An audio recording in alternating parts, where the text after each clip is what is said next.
Le deuxième enjeu, c'est l'enjeu énergétique. Bon, celui-là, il est aussi bien connu.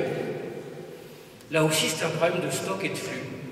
Le problème de stock, c'est évidemment le problème des énergies non renouvelables, hein, le pétrole et le gaz. Alors là, je ne vais pas vous faire un grand discours, vous savez très bien qu'il y a un débat sur le peak oil. Est-ce qu'on est arrivé au pic de production du pétrole? Est-ce qu'on va en retrouver d'autres, etc. De toute façon, nous savons que le temps de l'énergie peu chère est fini. Parce que si on trouve du pétrole et du gaz additionnel par rapport au stock aujourd'hui connu, on sait que les modalités d'extraction seront beaucoup plus compliquées, que donc elles seront beaucoup plus chères. De toute façon.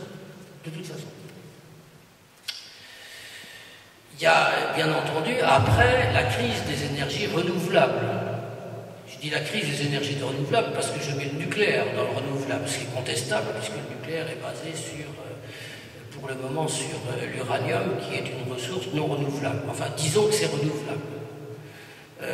Bien sûr que l'avenir de l'énergie nucléaire pose un problème fondamental, pose un problème économique, politique et moral non résolu depuis des décennies, mais pose un problème en plus d'actualité après ce qui est arrivé à Fukushima en 2011.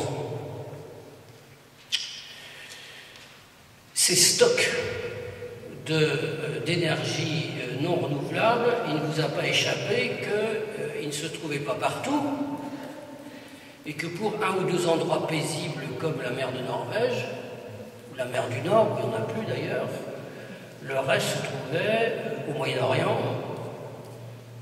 dans le Caucase, ou dans le golfe de Guinée, par exemple, autour du golfe de Guinée. Le golfe de Guinée, c'est encore relativement calme, ça pourrait se gâter, mais enfin le Caucase et le Moyen-Orient, c'est quand même pas des endroits intégralement pacifiés. J'ajoute que s'il y a un problème de stock, il y a aussi un problème de flux, puisque comme l'eau potable, le pétrole ni le gaz ne se consomment à l'endroit où ils sont produits. Et que donc une bonne partie du commerce mondial, qui est coupable, c'est-à-dire qu'on peut l'interrompre, qu'on peut le détraquer. Pensez aux menaces actuelles de l'Iran sur le détroit d'Ormuz, par exemple. Alors les militaires vous expliquent que c'est très compliqué de couper le détroit d'Ormuz et que l'Iran n'a jamais réussi, même pendant sa guerre contre l'Irak, à couper et à fermer le détroit d'Ormuz. C'est vrai, mais c'est beaucoup moins compliqué d'y mettre le désordre, si je puis dire, hein, et de flanquer la trouille au commerce pétrolier mondial. Hein. Vous avez deux méthodes. Hein. Vous avez une méthode vulgaire qui consiste à essayer d'interrompre tout. C'est une méthode vulgaire parce qu'on emploie une même contre-méthode contre vous, ou vous essayez de semer la zizanie et de semer le désordre. Ce qui est beaucoup plus simple.